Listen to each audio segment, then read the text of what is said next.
Hi guys, so this week on Tried and Tested, I have picked up a loaf of this lovely Genius bread.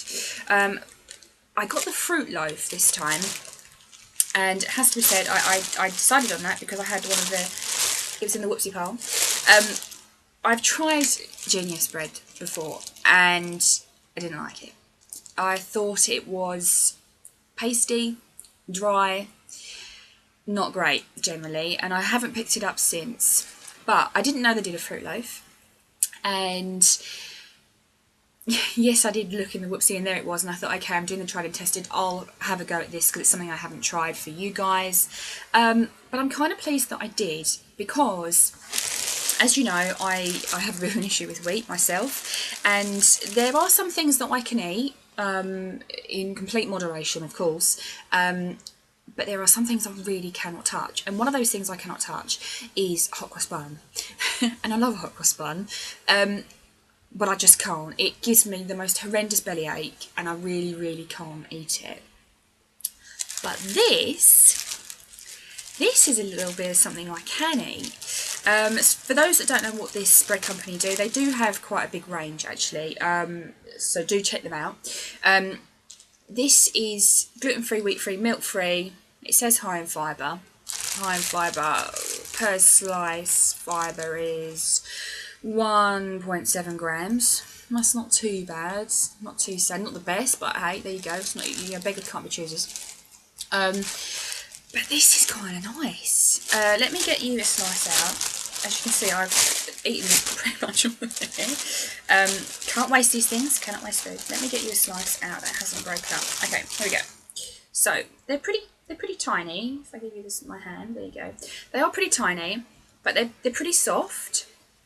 You see, it falls apart pretty simply. You can eat it toasted or non-toasted, it's entirely up to you, and they both taste pretty good. I will say that when you toast it, it doesn't go as crunchy, if that's the right kind of word, as what you would normally expect a piece of toast, or maybe a hot cross bun that you've grilled or toasted. But it's certainly, you know, for me anyway, it's something that I would buy again. Just this one, as I say, I have tried the other bread, I didn't like it. I've tried their bagels too, and I don't like those. I'm not a huge fan of swapping bready products, so when you've got to cut out your bread and those kinds of things, I'm not a massive fan of going and buying a bread that's gluten-free, because it never tastes like bread, but it's not supposed to either, and that's kind of what people need to get their head around. And without bragging, I make a better loaf of bread myself. So if I want some bread, I tend to make it myself with some gluten-free flour and, you know, an array of different things.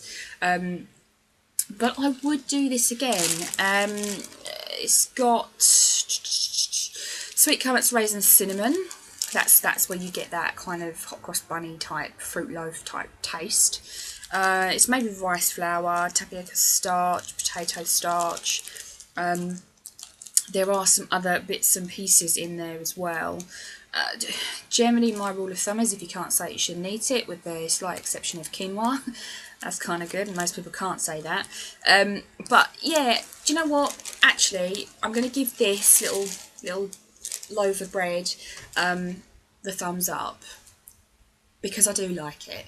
And for me, if I want, you know, if I fancy that sort of hot cross bunny type thing, then this is what I'm gonna reach for. Price wise, it was £2.48. I got it for £1.88.